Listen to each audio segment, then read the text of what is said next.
Okay, welcome to the CBA Cocktail Conversation, December 2023. We're talking about becoming the heart of the community this evening, and I want to thank you all for being here and bringing your hearts into this work and helping us grow this community. I'm going to go ahead and switch to speaker view now, and this is Laura Cameron, who is a fellow member of the Conservation Burial Alliance Board.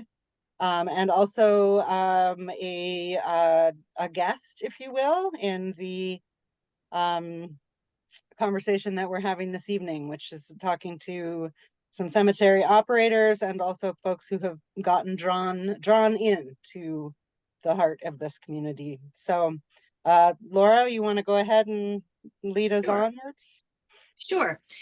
One thing I would like to do to start us off is actually just ask either by raising physical hands, because we haven't yet gone to speaker view, or you can raise your Zoom hand in reaction, just so we get a sense of the audience, so to speak. Whether you are a person involved in a conservation burial ground at present. Show of hands, any that are? Yeah.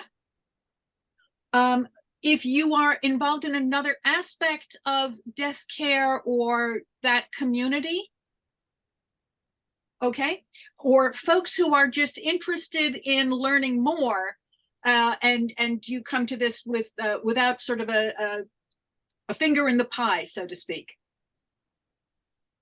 Good, and that would be me too, in a lot of ways, as you'll find out when I have a chat with Jodie towards the end of our little series here. I am neither involved with a conservation burial ground directly, nor do I participate in sort of the funeral aspects of this world, but all of my people are buried in a conservation burial ground, and that has been part of what drew me into this community. So what we're going to do tonight is kind of have a bit of a panel around robin with three members of the Conservation Burial Alliance board. And they are going to be speaking to that point of how do you bring conservation burial into the heart of a community.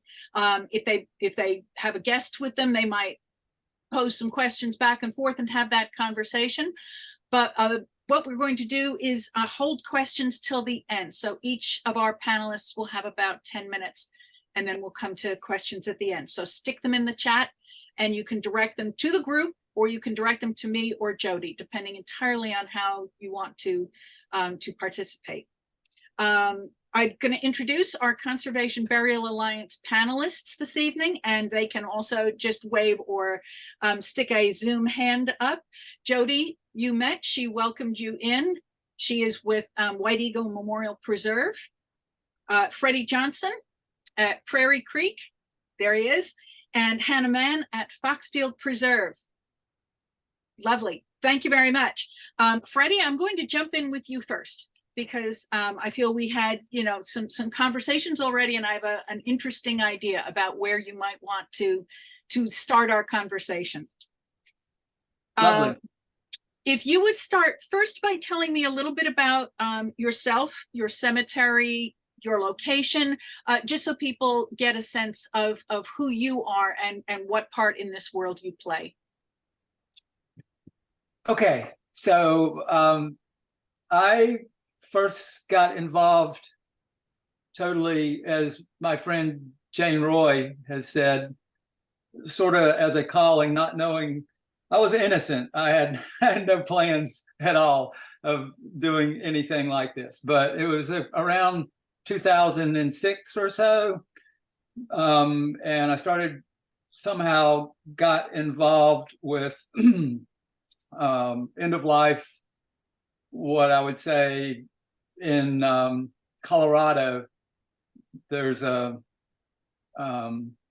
organization there, and right now I'm forgetting her name, unfortunately. But anyway, she does death midwifery, and I had an occasion to meet her, take her class, and along that same time, I heard from a friend about there was such thing as conservation burial, and I was very much involved in environment and land, working as a volunteer for a land trust and other land conservation initiatives locally here. Always been interested in nature and animals. And so once I heard that, that's when I pretty much took away with it and went to our local land trust with the friend that told me about it. And then my friend at the land trust, the three of us decided that a conservation burial ground was absolutely something that our community, local community, being Gainesville, Florida, that would be perfect here. And there was only, I think, maybe two such things in the nation at the time. So we did about 3 years of research and planning. And then one of our dear friends, a physician who is a huge land conservation activist here, also a medical doctor, she announced that she was dying within a couple months of cancer. And she said that we had to open that cemetery, which we did. And that's kind of how we got started. That was in 2010 when we actually opened. And so, been pretty much doing it ever since. And also a group of us started the Conservation Burial Alliance as there became more and more conservation burial grounds. I think Prairie Creek Conservation Cemetery here in Gainesville, I think we were the fourth in the nation. And now, as many of you probably know, it's hard to keep up with all of them now. There's probably, in terms of just conservation burial grounds, there's probably in the 30s, counting the ones that are startups, and maybe more. Like I say, it's kind of tough to keep up with it, which is a good thing. This is true. It's a good problem to have. Yeah. So before I plunge into questions, would you introduce the two folks that you asked to join you this evening? I would be so delighted. If they would then say hello themselves when you've introduced them. Yeah, first is my longtime friend, Reverend Jane Roy, and she can wave you there. And then also a more recent friend, but still for a good while now, my friend William Turner Heath. Yeah, and Jane was involved early on with Prairie Conservation Cemetery. Can tell you more about that, but since that early time, she's become a funeral director. She's a minister. She's started her own or a group along with the help of William on a organization that's a nonprofit called My Trail Ends. She can tell you more. And William also a funeral director and is involved in end of life. He's an end of life doula and incredibly just tons of leadership in the whole segment of death care and grief. And he's he can tell you more, but he has a lot of hats that he wears. Literally. Fair enough. So if perhaps you want to say, Jane, we'll ask you first, and then William, just a little bit about what drew you to working with Freddie and Prairie Creek. Yeah, I'll start. It was really funny how Freddie and I met. I was learning about natural burials when I was living in Canada. I used to live in Winnipeg. And then I came back to Gainesville, which is a place I used to live in, and now I'm back. So talking with some women who went to a Unitarian church one day, I happened to mention it and agreed about natural burials. And they were like, oh, you know about that? And I said, well, I know a tiny bit. And they said, well, will you do a talk at our church, at the Unitarian church? And I said, sure. But I immediately, once they left, I started Googling green burials here because I really didn't know that much. I just knew a tiny bit. And the Winnipeg version, which was not much, it was just evolving. And so I met Freddie and I said, Freddie, will you come and do this talk with me at the church? And he said, yeah, sure. So he came and I learned more then. And then Freddie said, well, why don't you come and be on our board at the cemetery? And I said, great. So as a board member, you're kind of automatically a volunteer whenever there's a burial out there. And so I was happily volunteering, and I just fell in love with the work because it's so holy. I mean, it's so sacred. It was like just awe-inspiring every time we did a burial and I got to be part of it. I was just, you know, my mind and heart were blown every time. And I said one day to one of the funeral directors, I said, I want to do this every day because it's just so amazing. And he said, well, you got to go to school and get your license. And I said, okay, fine. But at the same time, Freddie and I was part of, with Freddie, we were also developing Final Friends, which is a volunteer organization to help families do it themselves without a funeral director. So I was also a little bit involved in that. And then getting my license, which meant I had to intern in a conventional funeral home. I mean, there's just so many ways to approach this death and dying, and then what do we do after the death? And all of it is somewhat fascinating to me, and it's always touching because it's such a sacred event. And even regardless of sort of how the family feels they need to take care of their person and themselves, there's still some sacredness to it, you know. Anyway, I could go on and on, but we'd be here till midnight, and that's enough. You have touched on something I'm going to come back to. William, it's actually kind of a nice segue to you. So if you would tell us a little bit about yourself and how you came to be involved with Freddie and Prairie Creek. Absolutely. I was living in Gainesville as Prairie Creek was starting to become an idea and coming into formation. I had an art gallery that was community focused. We had maybe 200 shows in the course of a few years. Fast forward to a little bit later, and I decided to go back to school.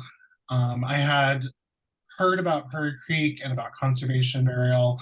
I was going to school, and I knew that this meant there was an entirely different world I get to go to, that my mortuary education was going to look really different. And so the entire time I was in school at Miami-Dade College, I was really focused on this universe. And so I specifically, when graduating, looked for an internship, which is how I met Jane Roy, that was in proximity to Prairie Creek. I knew that I wanted to have a chance to be around, to meet with families, to sort of be in the property. I knew that it meant that families had more intimate access to their loved ones, that families would be invited to bathing, dressing, they would be more integrally a part of ceremony making. And I knew it meant that they were going to turn down the kind of Eurocentric, rigid rules and etiquette. And that was really exciting to me. For me, that felt like a connection to my life as an artist before I decided to go to school for this. And that was really important to me. It meant that I would get to speak to florists about what this meant to like not bring plastics and foams into casket sprays, and that my entire education was informed knowing this universe was possible. I also, while in school, drove out to meet Laura Starkey. I wanted to know everything I could and meet everyone and see the different kinds of spaces. And it was really exciting to see that there was a different paradigm while I was in school. And I knew I wasn't going to be going that route in a more traditional way. Fair enough. Lovely. Thank you very much. Freddie, I'd like to come back to you and ask, as you were first developing, you know, the foundational moments of Prairie Creek, how did you think about community? How did the organization think you were going to fit into the community around you? And that could be as wide or as narrow as you want to call it, you know, the state of Florida, the town of Gainesville, your neighbors. How did you feel you would become part of your community through Prairie Creek? Well, when we were starting in the 3 years between like 2007 and 2010, trying to get organized, do research and planning, I think I viewed community as that 6 or 8 people around a table, because we were saying things like, well, if nobody else is going to get buried here, we know we are. And so community, and then it branched out to a wider circle, but still local, because we needed to present to county commissioners, we needed to present to health department, we needed to present to city and churches. And so community at that level became what most of, or many people think of truly as their community in terms of a geographical location and a circle of people and having some influence and cooperation.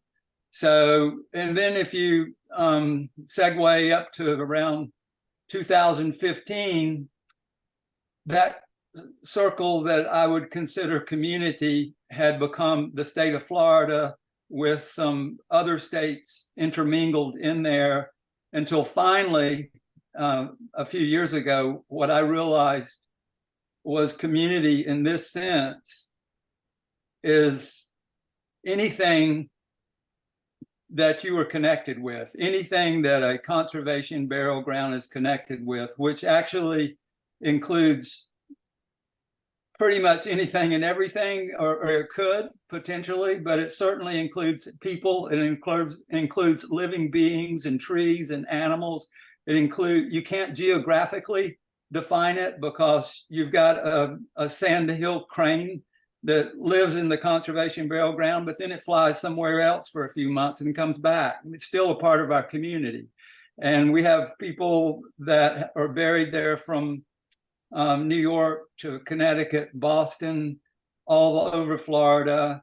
So community for me now and Prairie Creek Conservation Cemetery is defined by connection, cooperation, and appreciation, mutual appreciation of life.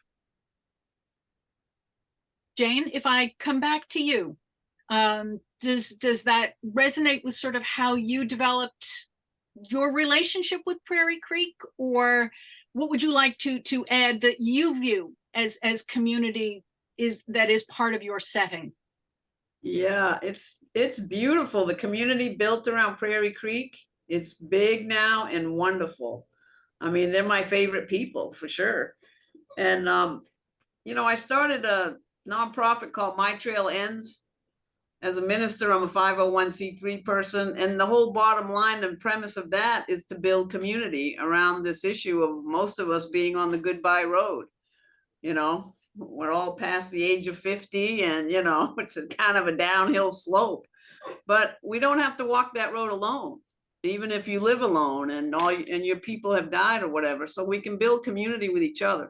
And Prairie Creek has built a beautiful community of supporters, and you know, we all have so many friends in there. The people I know here in Gainesville, I mean, it's becoming a real touchstone for a lot of Gainesville for sure, and beyond. But I'm just more familiar with the local immediate community, the volunteers that come to help when they're called, the events we have out there. I mean, we rally around Prairie Creek, honestly. That's what got us going.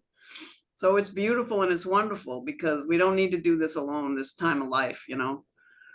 So thank you. You mentioned finding sacred space in this, and I'd be interested to have you speak a bit about your very first encounter with your local Unitarians, and you're like, help, I need to know more. How do you feel sort of the more religious community that you have touched? How do you feel that you've brought them along on this journey with you? That's a good question. I guess the organization I'm ordained with, we're all over Florida and beyond. So a lot of those ministers who live like in South Florida, a lot are down in South Florida, now they're all aware of what I do and Prairie Creek, and a lot of them want that. And so I'm a member of Unity Church of Gainesville, and you know, we're a bunch of old ladies at that church, but and they're still a little conservative about what they're thinking. It's pretty radical for Prairie Creek for some of these women at Unity, but at the same time, they're big supporters, and they help me in other ways and support me in my dream and what I'm doing. So I don't know, it's a mixed bag, but definitely, you know, people do call me when they have these end of life questions, you know, who's a good death doula? Should I go to hospice, or should my husband, is it time for hospice? Well, now they're showing this symptom and that symptom, and obviously there are some questions I can't answer because I'm not a medical person, but it's, I don't know, it's just a wonderful community we're building here that we have here already and adding to it. So now I'm looking forward to getting some youngsters coming along too, so that we can start lining them up to take care of us elders. Yeah, there you go. Oh, William, I'll turn to you. And you mentioned that you knew you were going to be kind of an outlier in the mortuary sciences field.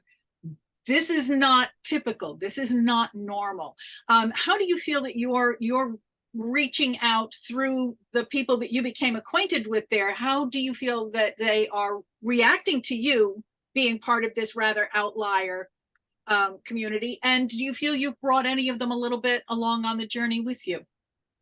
I do. I feel like when I was in school, I identified myself as someone who was very interested in this. I was very interested in alkaline hydrolysis. I was very interested in sort of all of the alternative options that were coming to play. I was researching a funeral director in Australia that was doing the most interesting funerals at an organization called The Last Hurrah. And this past summer, I got to bring them from Australia to speak, and I brought them to Prairie Creek. For me, community is expansive and enormous, and it means being pushing against institutional spaces. I work for the Independent Funeral Directors of Florida, which is a broad coalition of independent funeral homes, and I have brought in programming. I specifically interact with students, helping them find internships and placements, and I speak about this at length. I believe it's important to make media and content. I helped participate in getting Carlos Gonzalez to be interviewed for Vice News. And so I think really big about ways to connect to other communities. I arrived to Gainesville about 15 years later from when I left, to a very fully formed universe. And I was just so excited. I wanted to tell everyone in the world about this special place that I had. I wanted to cultivate reverence around the natural world and sort of be an artist and sort of bring other people closer to this who were a little bit I don't know about this. Can you really talk to me about the logistics of this? And it's made me want to develop different ways in which we could do a visitation and create maybe a cooling table that feels more ceremonial.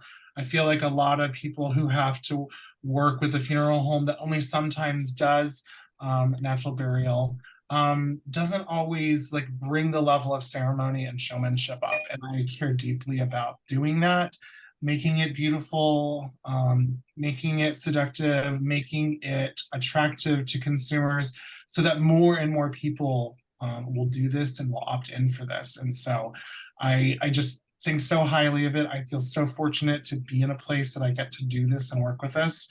And I get to have a service in which a sandhill crane is flying over, and suddenly the minister kind of pivots their speech and sort of incorporates that, because that occurrence happens so frequently. And so to celebrate the natural world is a radical act, and to make it beautiful and to push against families not having access and agency just feels so amazing. I'm particularly entranced by your choice of words, because to people who are not inside this world, perhaps the choice of beautiful and appealing and attractive in the classic sense of this attracts me to want to know more. Those are not typical words I think most people would associate with the conversation we're having this evening. So that is delightful. I admire your choice of words for that. What I'd like to do, Freddie, is just kind of bring us into a kind of a closing part of your conversation here and say, what sort of special efforts or experiences do you feel that y'all at Prairie Creek have done to draw community towards you? People who are not necessarily looking to bury someone tomorrow, but some other way of community building in your space. And if you want to tag Jane or William to give you some help on how you do that, go right ahead. Well, they're welcome to join in anytime. And there's at Prairie Creek, I would have to say the very first and foremost thing is that Prairie Creek as a natural or a conservation burial ground has its own draw. I mean, it has all kinds of beautiful native plants, animals, it has trails, and so the first thing that we did was make sure that that was open during all daylight hours, no fences. It adjoins 20-some thousand acres of a state park. It's all just nature and beautiful. So people go out to horse ride on trails, to bike ride, to hike. They sometimes I'll be out there and someone will come and they're out there doing stuff and they ask me what this is because they don't even know it's a cemetery. And so naturally, a conservation burial ground, as much as it can be, should be multi-purpose in function and building community. In fact, our history in this country and other countries too is burial grounds or cemeteries used to be where people met and used to be where they did things and they socialized and they talked. And so that's the first thing, and it's a very big thing. So, and it works. But also around that, we have from the beginning and continue to come up with things like forest bathing events, bird watching events, just a walk and talk about conservation burial can be an event. We have a Society of Pick and Spade group, volunteers, which is huge. Those folks are actually folks that dig graves, and they very much are dedicated to do that. And it's not like 10 or 12 people. I'm talking about 50 people that using Facebook, whenever a dig comes up, it goes on Facebook and they quickly sign up. They have their own t-shirts. You can't even get one of the t-shirts for any price. The only way to get it is to help dig 3 graves, and then you get it for free.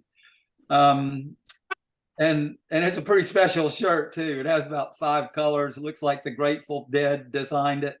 But anyway, we have lots of events. We've had events about end of life estate planning, very functional, educational kind of events. But every year since the very beginning, we have what's called the Memorial Celebration event in the cemetery with music and poetry.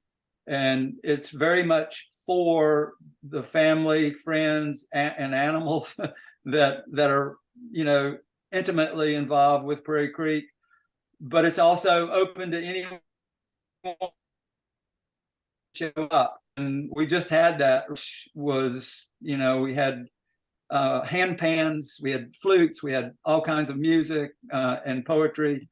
And it's just a very beautiful event. I think we had like maybe 110 or 20 people there in the outdoors.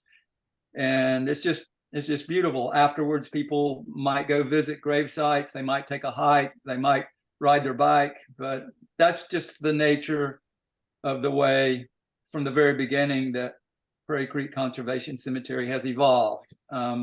So yeah, Jane, William, chime in. I mean, to that end, I think it's our responsibility to program even further to bring other conversations that feed into that. Just a few months ago, we brought Ben Wasserman, who's a comedian from Brooklyn, to do a show about grief and death and dying. Jane and I are having weekly meetings and conversations that are practical and spiritual. Jane and I have gone to speak about natural burial at a variety of spiritual centers. I've spoken to Haven Hospice volunteers. Like, I am such an advocate and want to speak to anyone who wants to know about natural burial. And so I think it's so important that we further create other layers outside that direct back, and they're always directing back. That's lovely. Jane, do you want to wrap up this part of the section? I don't have much to add. I love what these guys are sharing. We have a joke, well, some of us do, about you don't need to join a gym, just get a shovel and become a volunteer at Prairie Creek. And if you die while you're shoveling, you get the hole for free. You get your grave for free. That's a delightful way for us to wrap up on this section. Thank you very much, the three of you, for talking so much with so much heart. Hannah, if I could turn to you and pose you some of the same questions. If you'd like to kick off with how you started, your role at Foxfield, and give us some background, and then we'll jump in.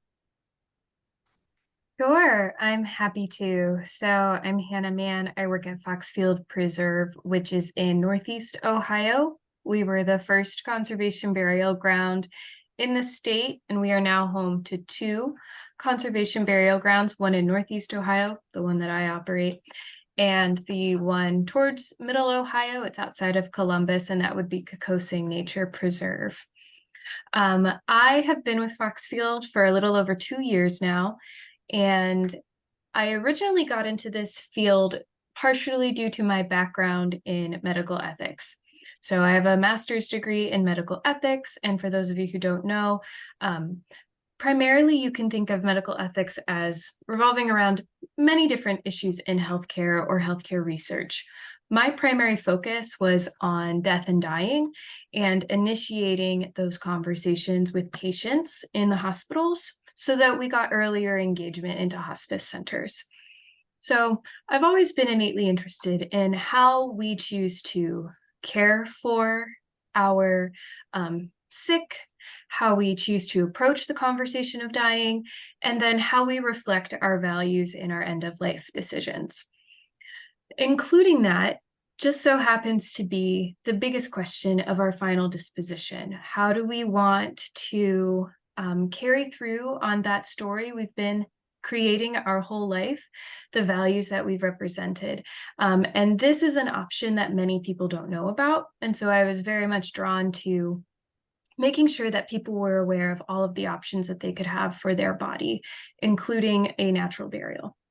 So that's my background. I also do have some experience working within the funeral industry. I was an intern at a funeral home when I was in high school. I worked there for about a year, and I got to see some of the inside of that industry. And there were things about it that I was curious about. And as I learned more about them, grew disheartened with the industry because it very much is something that pushes families through a system, and you lose the sense of intimacy.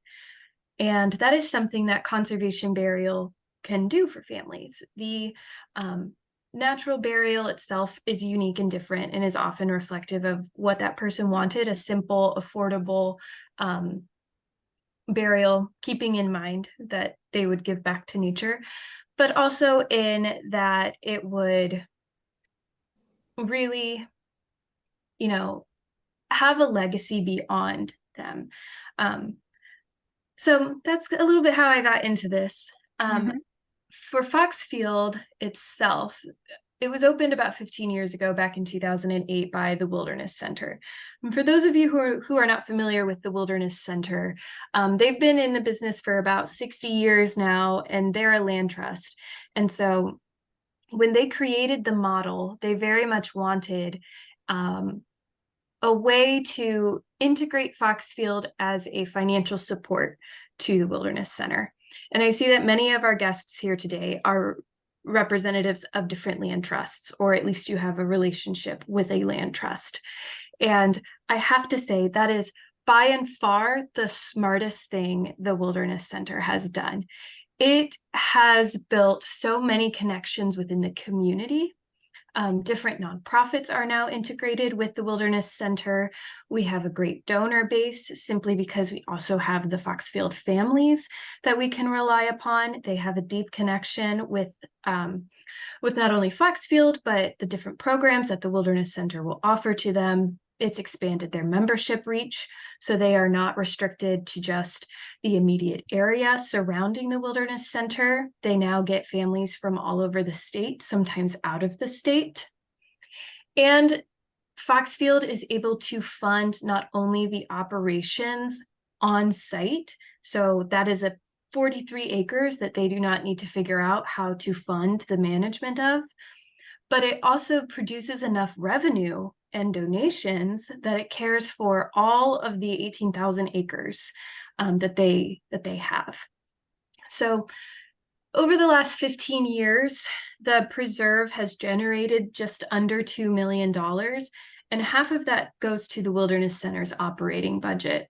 We split the revenue in half, and so they've accumulated almost $1 million in donations that they put towards either different investments and trusts or land management, as well as different educational programs. That is by and far one of the most effective ways to protect their land, to fund their land, and to teach their communities on it. Freddie touched on a lot about how conservation burial grounds are supposed to be multi-purpose spaces. The Wilderness Center really uses Foxfield as an educational ground. So we do classes out there. We use it as a demo site. You know, say we're doing our prairie burns throughout all of our protected lands. We explain it at Foxfield. People walk through that pretty often to go visit their families. Birding, hiking, all of those activities happen within our preserve. So it's a wonderful test site, as well as a land that holds so many different stories for families. Lovely. I love the idea that you know, it has got a multi-purpose beyond just, you know, a multi-purpose use of the land, but as a support for a preservation organization, that the land trust has been able to work with you and is suddenly finding themselves a surprising benefit that perhaps they didn't initially think this was such a swell idea. And that's actually a question I'd like to follow up with you. Do you know how those initial conversations might have gone? Was there doubtfulness on the part of the conservation organization that this was outside their realm? And if they felt it was outside their realm, can you talk a bit about how you work to convince them and the neighbors who would suddenly find themselves not just on a birding wildlife preserve, but with a cemetery? Sure, that's a great question on what was the initial reaction to the idea of natural burial. Back in 2008, there were really only 2 other conservation burial grounds in operation. This was very much a new idea when it was pitched to the Wilderness Center's board. We just happened to be in an economic recession when all of this was occurring. And the Wilderness Center's board said we had very little to lose when we opened Foxfield. Whether the idea took off or maybe we only did a few burials, this was land that we wanted to protect it anyways.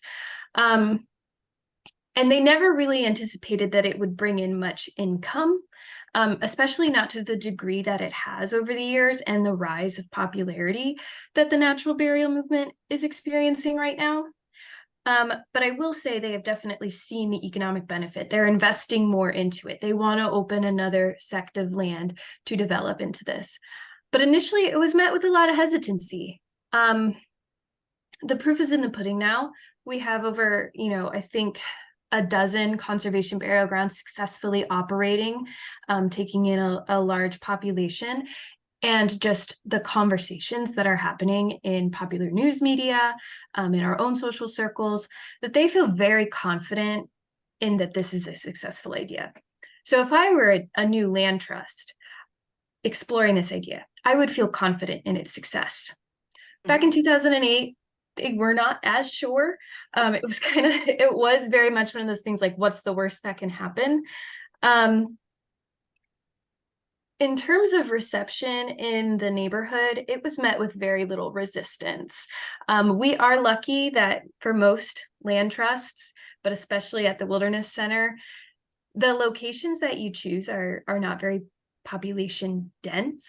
That's just the nature of nature is that it tends to be out there. The Wilderness Center is located within a pretty rural community. In fact, it's probably 80% Amish, and Amish actually bury naturally. And so it was met with very little resistance. In fact, it was more about curiosity than anything. And when different publishers put out pieces on our opening, again, the community just came out in droves of support of this idea and wanting to learn more. That's lovely, because when you have a community that's already a bit receptive to the idea, that it already aligns with their own vision for themselves, it just takes some of the pressure out of explaining why are we here and why are we doing this in this neighborhood. That's actually an interesting community to have for neighbors. Have you done things that you feel are particularly drawing them into, the heart of the organization, that they see you in a more, you're part of them than you are separate from them? Or is it just they like you, they're glad you're there, but you're still a bit separate? How does that relationship play out these days? Well, I would say that we don't really break into the Amish market too much. But in terms of other neighbors, yes, they love what we do. They understand that this is a practical use for the land, that this is a reality that we will all face, and that it has this huge benefit to an organization that they love. The reason why we don't break into that Amish market is because they handle things themselves. Yes. But there are adjacent ties. Somebody who is ex-Amish often will come and see us because this is reflective of the values that they had. Just like we get a lot of different religious communities who come to us because it follows their faith tenets. But general neighbors of the Wilderness Center or members to the Wilderness Center, people who have come to visit and created good memories, have chosen Foxfield. One family in particular that I did a burial for about 1.5 years ago spoke about when they were 16 years old, they would go on dates for hiking through our preserves and bring their children there eventually. And they have photos of their kids standing at logs on the preserve, and that when one of them died, they wanted to be in this place that just embodied their love. Embodied the things that brought them so much joy and peace. And so in that way, community ties to a place like the Wilderness Center that has so many different program options that want to focus on community conservation, you do see those benefits coming in as a relationship both ways.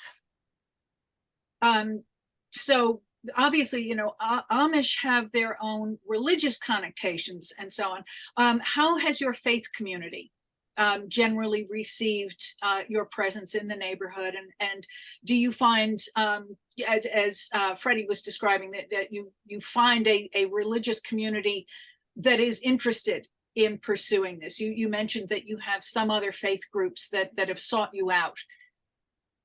Yeah, I think that it's appealing in a lot of different ways for different faith organizations. We get a lot of interest from different Catholic communities, from different Jewish communities, and we also are able to cater more to Muslim communities as well, simply because they don't have as many options. Yes. Something that is very interesting about the conservation and natural burial model that I don't think was quite intentional when Foxfield opened, but is very much part of the conversations we try to have now, is inclusivity as much as possible. And by design, we are inclusive to many different religions. And I remember meeting with a family a few months ago, and they were talking about their experiences doing a traditional Jewish burial for their loved one, and they didn't like the Jewish cemetery options that they had, and that they're very disappointed in the landscape and how it was tended to. And I think that this is often a result of the fact that these different religious groups are a minority religion in most cases, especially in rural Northeast Ohio. So they are not getting the best real estate for their loved ones' interment spaces. And we luckily have a beautiful space for them that meets their needs and has somewhat thought of them in mind. So it's interesting that we're able to do that. As I said, I don't think back in 2008 they originally thought like, oh, we're going to be so inclusive for everybody. Yeah. But when you embody the values that you set out, that you want to be a place for every person to come and enjoy nature and to benefit from nature, they will come, and it's reflected in how you carry out that business. Because we did prioritize making sure that the area is beautiful, that it's well tended, that you can go and identify all of the different grasses and wildflowers and trees that are there. And so when you do that work, the people come. And the faith leaders who have conducted services at Foxfield, do they suddenly find themselves, this was what I expected at all? Mm-hmm. So many different faith leaders will come to us, and after they do a burial service with us, or they have attended one of our events, they will want us to speak to their congregation in a more formal way, to do group education. So that's a wonderful way, again, to build the community, because every time I go out and I do those presentations to teach on Foxfield and natural burial and the conservation movement, I am also introducing them to the Wilderness Center and the Land Trust, and what different opportunities they have for connection. And they have responded well, I'm thinking. Yeah, very much so. I was going to say, is there an event in particular that you feel just called out to you as, yes, this is putting heart in our community through what we do here at Foxfield? You know, is there a moment that made you say, you know, yes, this is, we belong? I think that one of the cool events that we have done between Foxfield and the Wilderness Center that drew in a really great crowd, that a lot of people walked away saying, you know, this has felt good, has been our mindfulness walks, as well as our celebrations. We don't quite have a celebration or remembrance ceremony like Prairie Creek does, but we have partnered with different grief resource events and different community programs to make sure that families who want to come to Foxfield are being well taken care of afterwards. And we've coupled that with our nature programmers and done an interpretive hike that is essentially stop and notice what is around you. Stop and reflect on your connection to the earth and where you are at within the cycle. And I have seen families be able to almost teach the grief process to themselves, to their kids if they come along. And so that was an excellent event that we did. And the fact that it blends in so seamlessly with the goals of the Wilderness Center's education programs is fantastic. That's lovely. That is a beautiful moment of community right there. And the fact that you have been able to continue doing that is very soothing. It cheers me up. At that point, speaking about community and being in nature, I would like to turn to Jodie Buller, who is the last of our CBA panelists. If you would introduce yourself and White Eagle and speak a bit about how you came into this community, that would be great. Thank you, Hannah. Thank you. Yeah, I have been the sexton at White Eagle Memorial Preserve for 10 years now. I first met the place in 2008, which was when White Eagle originated. Econi Ranch and Sacred Earth Foundation, which is a 501c3 nonprofit that stewards 1,100 acres of land, started in the 70s as a back to the land experiment, and developed community in those ways throughout the next 30 something years. The charismatic founder of the place, Ray Mitchell, died suddenly in 2007. and there had been conversations around the kitchen table for a number of years. Ray was an early adapter. He was written up in the Goldendale Sentinel for doing biodiesel in the 80s, and so he was tapped into this, and they'd talked about how cool that would be to be buried on the land. And Ray had spent his life protecting and stewarding the lands. We're in rural southern Washington, and especially in the 80s, a lot of neighbors were selling parcels to logging companies, and Ray was like, I'll buy it. I'll raise the money. I got this. So it felt to the existing community super crucial to try to honor Ray in that way and be able to bury him on that land. And so because we were a Washington State nonprofit at the time and could fundraise and could do this labor of love, we were able to organize as an official cemetery in 2008. And that was right when I met the place. I had been doing food and farming work in Skagit County and just north of Seattle, and one of my colleagues and then friends was doing food and farming work also, and was struck with a, like, not an existential crisis, but a calling, like Freddie was speaking about earlier. Like, she had the skills to come back and keep the place afloat while everyone was reeling in the wake of Ray's death. And I came out to visit and fell in love with this new landscape to me. The west side of the Cascades and the east side of the Cascades are very different ecosystems.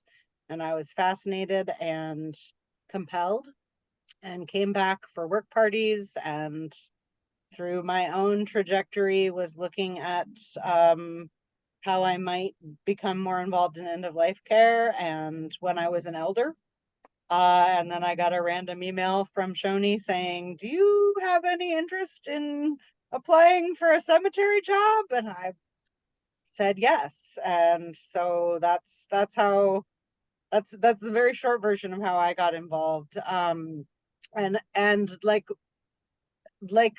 Freddie was expressing, like this was a community's response to honor an elder and a loved one, and this was not developed with a business plan or but we did have land, and we could designate 20 acres to become a conservation burial ground. And so I have done my best to honor and uphold the original kind of, to honor and uphold the legacy that started long before me.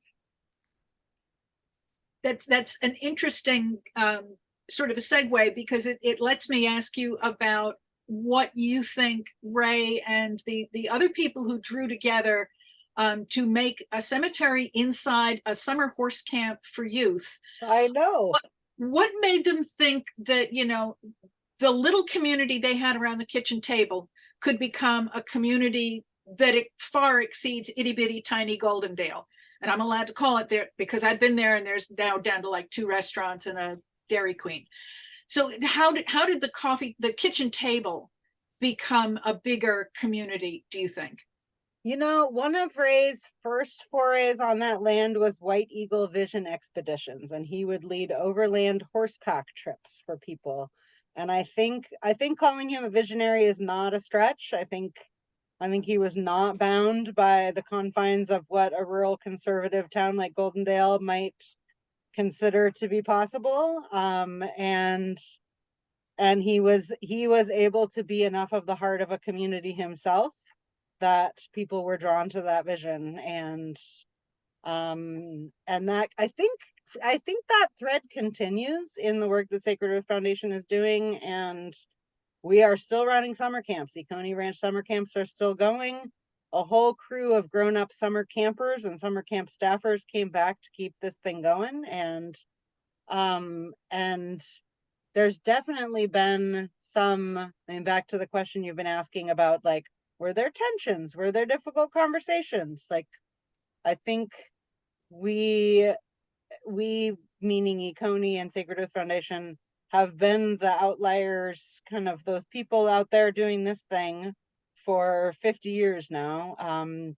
And you get used to that position, and also the people get used to you. Like, we're not newfangled anymore. We are as much a part of this landscape as all of the other things. And you can really like put roots. If you're willing to put roots in, you can grow really beautiful root networks, it turns out, and draw people whose kids maybe are coming to summer camp and then hear about this conservation burial ground, and then they know that their parents are aging, and like it seems like a very odd combination, but it is so beautifully woven in practice. It's not strange at all. And I am continually just blessed, honestly. Not, I was gonna say bewildered, but I'm not anymore, by the number of like summer camp staffers who approach me and are like, I would love to help with burials. Like, how do I do that? How do I get involved? Like that. There is, back to what William was saying about like the kind of attractiveness, and an attraction being magnetic, not like, I mean, it's beautiful out there, but it's also just compelling. And I think I find great hope that a lot of our younger people may not be as stifled by some of the death aversion and taboos, and like the institutionalization of death care in the US had a really heavy impact on a lot of people.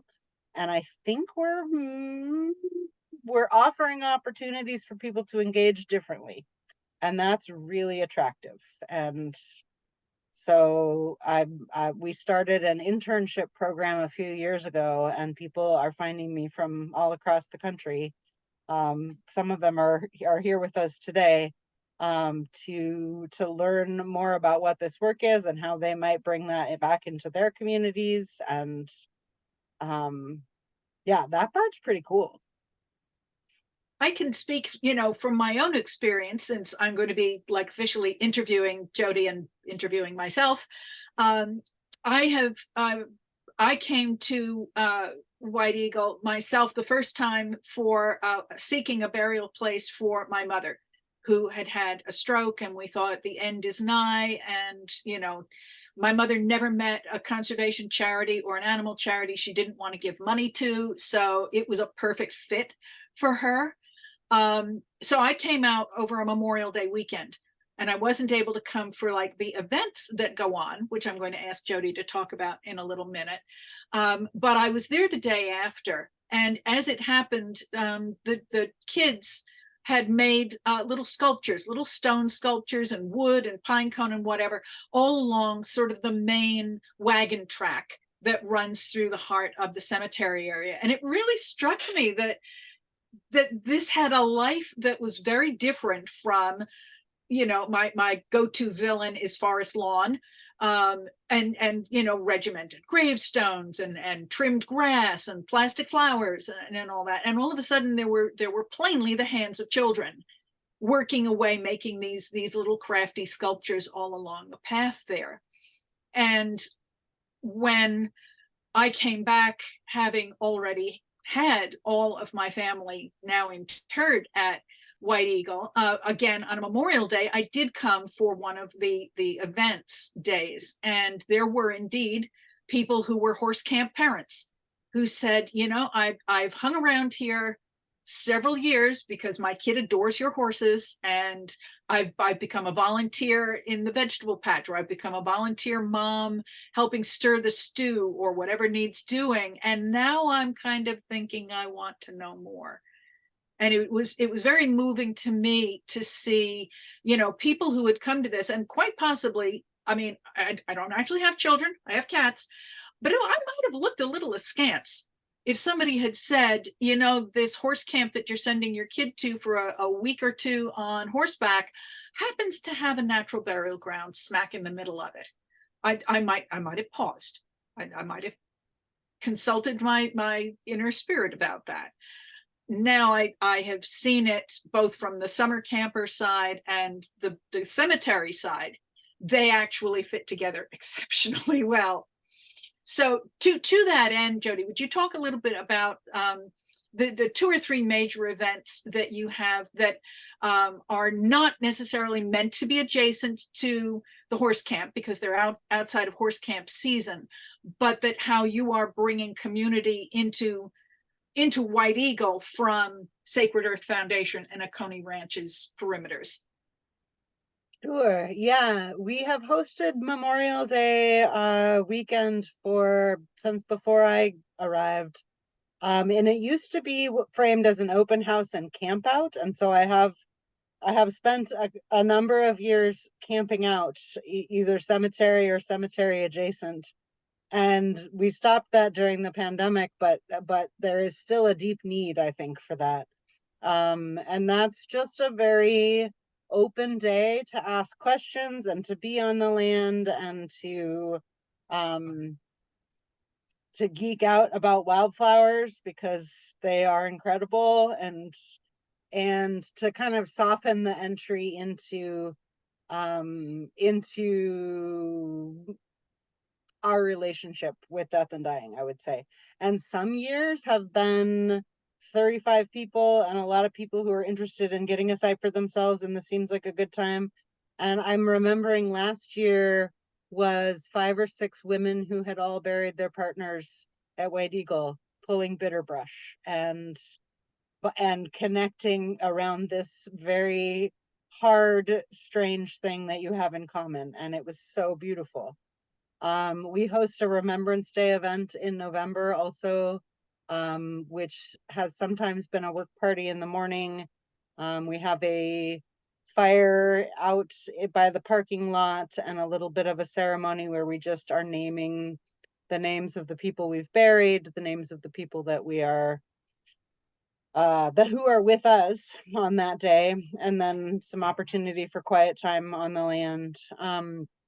We've also started hosting grave digging work parties. We had one this October, which was in conjunction with a willow weaver, a woman who weaves willow baskets. We have one of her soul boats, is what she calls them, that we use for shroud burials. It's so lovely. And she came out and taught us how to make Celtic knot baskets. And so some people were doing that for a session and then picking up shovels for a session. It was a really, really beautiful kind of merging of working with your hands. So it's helpful to us because we are digging graves by hand to have a few that are prepared for at need, for a death that we don't know is coming, and can offer those spaces. And I find that whether we can articulate it or not, I mean, Freddie talked about the Society of the Pick and Spade and how much call to heart that people are responding to in that, like the mortality practice of breaking a sweat, whether that's closing a grave during a burial or preparing a grave for somebody who's doesn't yet know they need it, and however you're reckoning with your own loss and your own anticipation of the end of your mortal coil, the goodbye road. Thank you, Jane. That's beautiful. There's just, I've come more and more to understand that there aren't necessarily words for any of this. There's just a frame, a bowl that can hold, or a place in the earth that can hold whatever we need to pour into it, whether it's our sweat or our stories shared with others, that is really like ineffably precious is maybe the term I would use. I will offer, sort of what my experience has been of how, the pebble dropped in the pond of a burial ripples out further.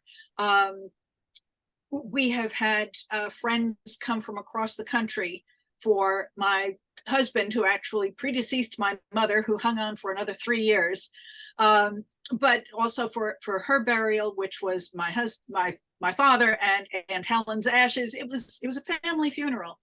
The experience that my friends have had and my family have had closing that grave themselves was moving for all of them in perhaps slightly different ways. I'm an only child, so I don't have any direct kin, but the people who stand closest to me felt that they were bringing themselves to my service in a way that nobody could have predicted they would ever need to do for me, because everybody else in our family, in our friend circles and so forth, have had ordinary funerals, or they were cremated, and then the family gets in a conundrum about, now what do we do? And there have been people who swore blind they were going to have a fantastic memorial 1 year later, and two of them have yet to happen. So that I think the immediacy of what natural burial calls you to do brings people to the point of reckoning faster and with greater closure than some other things might do, some other means of dealing with death and the disposition of the person afterwards. I will digress and say that my dad. I'm gonna affirm, because I feel like people are drawn to the idea of conservation burial and natural burial for values aligned ecological reasons, and then a whole bunch of people get asked to come, or maybe just a few get asked to come and actually do this. And the question that I'm asking is, do people want to help act as pallbearers? Do they want to help close the grave? And by and large, people don't know if they want to do that or not. They've not ever had to think about that before. And overwhelmingly, yes, people need to do that. That's ancient human duty stuff. That's, Yes. it is a reckoning, but it's not a reckoning that's dramatic necessarily. It's just, oh yes, I can pick I up the can do shovel. this. I can do this service. And they discover in a wilderness burial area, they discover it's not as frightening, perhaps, as they thought. Yeah. That it is a gentler way to recognize what is going to happen to you eventually. As Anne Lamott is fond of saying, we're all terminal on this bus. That it eases them into a consideration of their own purposes and so forth. And it certainly did for me. My contributions, I will say, I am one of the people who was captured in the donor orbit. And I like to think that, volunteering to go out and beat up more antelope bitterbrush is my labor contribution. The standing around or sitting around the fire on Remembrance Day has been a very moving experience for me personally. None of my tribe have ever been able to come out for that, but to just sit and listen to other people recognizing their past persons, recognizing sometimes this past November, there was recognition of the great drama happening in Ukraine and Israel and Palestine. And people were called upon, they were moved to remember with their sage in the fire, these other great human losses. And that was a very touching thing to see as well. Yep. I'm seeing that we have come to our hour. And Jodie, would you like to have us field questions? Is there something that you would like to single out as a particularly special heart moment for you as you've been at White Eagle? There are, each of them are particularly heartfelt moments. It turns out, because I feel like that this concept of becoming the heart of the community, we're connecting with people on a heart level, on as humans. This is, yes, I am a professional. This is my job, but what my job is to be a human connecting with other humans in the woods, doing really potent work and holding a field for that. I'm currently working with a fella who is 87 and bought a plot at White Eagle in 2016 and his wife was going to be cremated, and he always thought that she would outlive him, and so it wasn't going to make much of a difference. And she has just died, and he got the chance to have a kind of a lucid conversation with her last week and tell her how important it would be for her to be buried at White Eagle next to him. And he called me after that conversation, like, I don't know what the right word is, because it's full of grief, but it's also so ecstatic that, like, this thing that is so important to him, he can now offer for his wife as well. And so, like, that's been my week, is talking with that fella about how to get his wife's body, how we're gonna do this. And he's still kind of in the, like, is it really, like, just the deep carrying that people hold in grief in general, and the, like, anticipatory griefs and the things we keep to ourselves. Like, there's so much of that I feel like silos or, like, isolates us. And to be present with other people in a natural burial space does some really beautiful mycelial heart work, is how I would phrase that right now. I think that is exactly where it is. It's heart work. Yeah, it's hard work, you know, to do the physical labor that we do. It's hard work to process grief in the moment, and then in your steps getting to there, and the more hands you have bearing you up, the better. I am delighted that, you know, we have Jane and William that are talking about, you know, how they are helping people have this conversation earlier. Certainly my parents were of the generation that, man, you did not even think of bringing this up.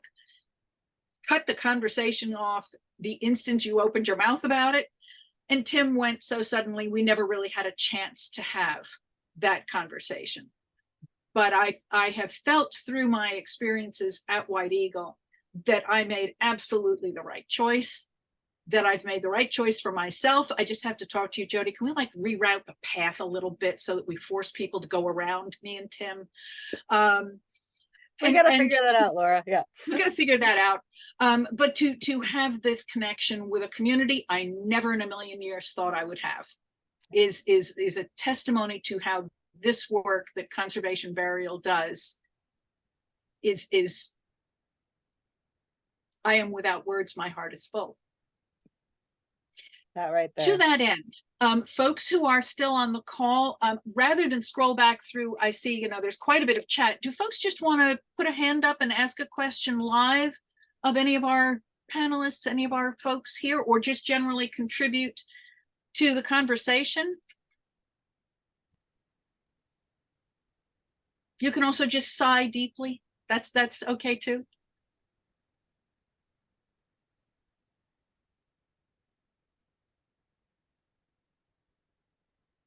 Wait, I can't see the other comments in the group chat. All I can see is the stuff I put in there, pretty much. It may just be when you came on the call and the messages would only pick up from there. Do you know, I'm having a little look, and to be honest, we didn't pull questions in the chat. But I'm seeing a message from Jane that says, you know, it's a healing process when family members participate in burying their own. They are often stunned by how much it helps them with their grief. That's another reason to love this movement so much. And I will again, you know, speak from my own experience that when we buried my mother and Dad's ashes and Aunt Helen's ashes, I brought a soundtrack, because my mom and dad, and presumably Aunt Helen, loved music, and I wanted them to go out on music that they loved. So we had some Glenn Miller, and we had some union songs, because, you know, they were all involved in the teachers union. And at the moment where Helen Reddy's I Am Woman, because my mom was a feminist right down to her toenails, came on, there happened to be 3 strapping young women who were interns and volunteers at White Eagle that summer, all stepped up. And there's a wonderful moment. Somebody snapped a picture of them doing their work to help fill the grave. the rest of us were singing along with Helen Reddy. Freddie. Yeah, I'll just share one incident that early on at Prairie Creek happened. It was probably somewhere around the 4th year that after we had opened, maybe only 40 so burials in the whole cemetery at that time, maybe 50. But this group from Florida who they work with police forces. You all have probably heard of these dogs that in the case in Florida, they're trained by individual trainers, but they're also a part of a police program. And these dogs are incredible dogs that have been trained for missing people, for the dogs to go and search for bodies for that might be criminal situations or not. They don't know until they do the searches. But this group got in touch with me, and they found out about Prairie Creek Conservation Cemetery, and they said, "No, our dogs, we can't do the final training of what we need in conventional cemeteries because the bodies are embalmed in vaults and in airtight caskets. And what we would like to do, and I know we're asking you a big question here, but we would like to bring our dogs out and to have like a couple hours to do final training testing with them." And I said, "Well, I think that sounds great for me personally, but the problem is that there's people all the time coming into the cemetery to visit their loved ones and to do other things." And I said, I really don't know for sure how that might go. Anyway, they talked me into trying it. And the very first time they came out with about 8 or 9 dogs, it was the busiest visiting day in the cemetery that I have ever seen. There was like 20 people out there, just happened to be out there visiting family or whatever. And I was so anxious and distraught about what I was going to have to deal with. And I went out there in the midst of it all, and what I saw was these trainers were going up to each individual person out there and explaining to them about the program and how thankful and grateful that they were to be able to help other families decide whether their loved one who was missing, to get some kind of closure if it was there. And that's what these dogs did. And they're highly trained dogs. And they basically educated every single person out there. And the people were like so excited to be able to be a part of something that nowhere else could they go to do that, except for where they had their loved one. And since then, they've come out, periodically every year, 2 or 3 times, maybe 1 or 2 times a year, to do the same thing, and the same thing always happens. But one year, after maybe 3 years after that first year, one of the trainers, who wasn't even from anywhere around Gainesville, he was from Central Florida, after he got through, he said, "This place is amazing." He says, this is where I actually want to be buried. I'm not sure what I need to do to get signed up here, but this is actually a place I need to be. Within 6 months, that gentleman died and didn't make any plans, but everybody heard him say that. And he was buried there, and he had about a 12 dog. There were lots and lots of trainers and other people there for his burial, but he had 12 dogs lined up, 11 or 12 dogs lined up in an arc. And all the trainers signaled their dogs, and all the dogs howled. And I howled with them. I got to admit, that is not how I pictured that story ending. I can feel tears welling up right now. It was such an amazing event, absolutely. But the point of all of that is essentially, once again, if the whole point is if you're doing something that's solid, just like Jodie was talking about, that's human and real, and it's from the heart, it's going to work. It's sincere, essentially. It's just a sincerity, you know? It is. They were not out to like pull a fast one on you. So we have some practical questions coming up in the chat, which I think we can tackle a little bit. We have a practical question about grave markers at the three cemeteries that are represented here, and whether you use a marker or you have coordinates or something. I will certainly say at White Eagle, you are welcome to have a stone marker, because each of my persons has like their particular message. Like my dad says, "That's my train" on the back of his stone. But would you like to comment on that, Freddie and Hannah?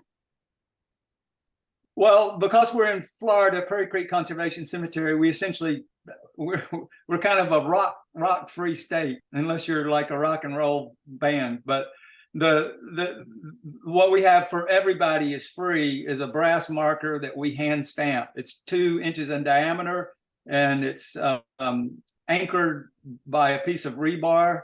It's permanent. If anything happens to it, we redo it for free. It doesn't cost anything to begin with, and it solves a lot of potential competition about, you know, marker stuff, you know, because they're all the same size. There's no argument. It's free. but if we had rocks, we would probably do what White Eagle does. But since we don't have rocks, we don't want to bring in rocks from Washington or North Carolina. You know, we want to use what's there. And since we really don't have anything to use, we settled on a small brass hand-stamped, artisan hand-stamped marker. Yeah. And I started off doing the artisan hand stamping, and I am not an artisan. So we quickly learned that I could not do that. Hannah, how about over at Foxfield? So we do allow for stone markers. They have to be a natural stone, rough cut, unpolished. We have local vendors that we refer families to, and they can choose from whatever they have in stock. And they are welcome. We do have some people who are where their hobby or their craft is to do that as well. So they will bring in their own stone. And it's also a bit of a toss-up between people who choose to have a marker and people who like the idea of having as little footprint as possible. In terms of GPS location, many different cemeteries will do this differently. At Foxfield, we pre-plotted our cemetery. So every inch of space that could be a burial location has been distinctly drawn out, and you have to turn in that to the county, and that gets filed with the state. It's known as your cemetery plat map. Each of those individual plots we also tracked via GPS, and so we give those coordinates out to the family, so they will always be able to find that location, and we will also always be able to find that location. Because we needed to have that plat map submitted to the county, we were also required to undergo a survey of the property, as well as marking out those individual spaces. And so we are able to use the surveying pins left over from that to kind of section out our cemetery. So there's kind of 3 systems: that physical marker, the survey pins, and the GPS coordinates that we record. But I do know of other conservation burial grounds or natural burial grounds who don't plot. It's not a requirement of their state, who simply assess based on the landscape that they have. Like Larkspur does not have a plat map. They don't have everything sectioned off like we do. Instead, they look to see, you know, we're going to do burial in this area because it's flat, it's suitable. And they kind of fill in by that. So different methods of doing it, but I know once they sell that area, they mark it as a GPS coordinate. Jodie, would you like to chime in on that? Sure. So we did a platting of sorts. We laid a grid over the 20 acres of the cemetery and designated 20 by 20 potential grave spaces within that grid. The first thing that I say to anyone who's coming out for a tour is that we laid a grid on the land, but what we're working with is the land. And so people ask how many sites there are, and I actively resist knowing that. We are working with an intact ecosystem of ponderosa pine and Gary oak, and we don't want to disturb root systems any more than we have to. And so it's much more about each individual place in the forest and whether that feels like an appropriate place. And then we go back and we grid by hand where that is. I did inherit a GPS assessment of all of the White Eagle sites, but because of our elevation and the density of the forest, I got phone calls for the next 6 months that GPS was not an accurate predictor of where we were. So that's been an interesting reaffirming of the human scale by hand systems. We definitely, like, I'm working in Google Drive and keeping track of everybody on a mapping document, but we are actually not using GPS because it's too tricky out there. It's wilderness. You do end up in some strange places if you try and find Google Maps to get to White Eagle. That Their is the instructions primary thing I expressly tell say, people trying to do get not to do White that. Eagle is do not follow your GPS Maps apps on your phone. Yes. Yeah. We have a question that I'm not sure is this is a good venue for, because we may have a better one, and it's a question about the kind of acreage to have as a green burial space inside a conservancy, which will be part of a larger tract under a conservancy of some kind.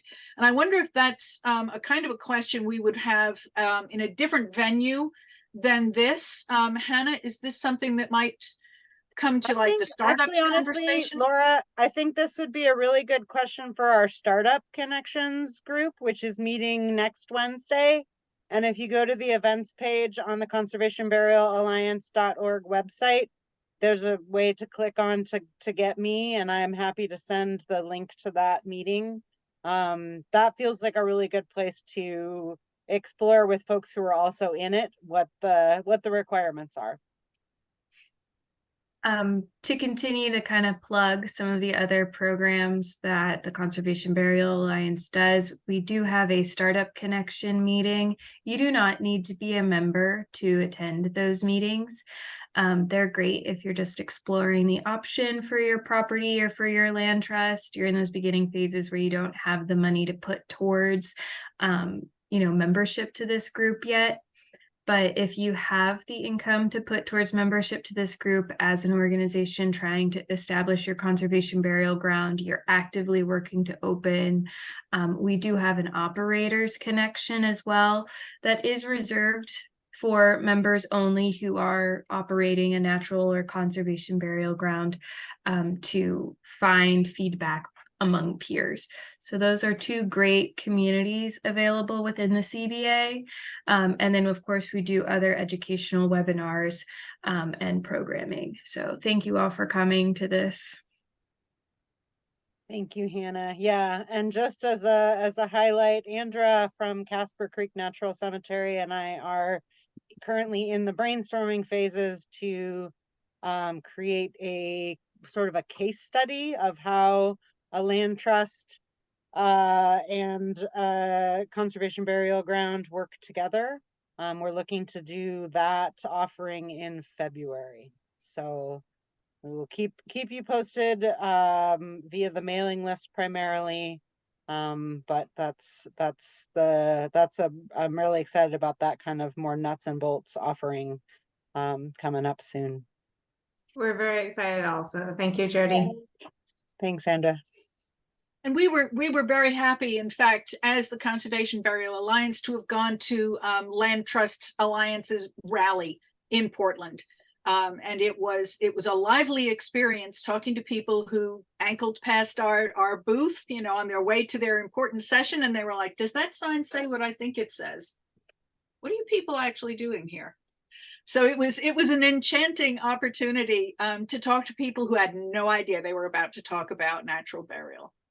Well, and to talk to people who had heard about it and who had people in their communities or people within their organizations who are like, this is a thing we should maybe look at. And I'm looking forward to continuing to web that network together. So thanks, Andor, for being willing to be an offering to all of those folks. Absolutely. We in the Joe Davis Conservation Foundation are happy to be a conduit for future conservation conversations. I Mwah, like that. mwah. That feels like a good note to end on, yes? All right. Yes. Thanks everybody for making time this evening to join us and sit in some heart space, and for all the ongoing work to help move conservation burial into all of our communities, because we're feeling it. I think all individually, and then also from all sorts of people who are just beginning to walk this path. It's an honor and a pleasure. Indeed. Thank you so much, everybody, for coming and contributing your thoughts. And may you go forth and have a wonderful holiday season coming up. Yep. Dark though it is, it's going to be the place of light. Yep, place of light. Thank you. And I will share this via email for you to share on with your communities as you like. So give me a minute or two, because life is cray, but we'll get there.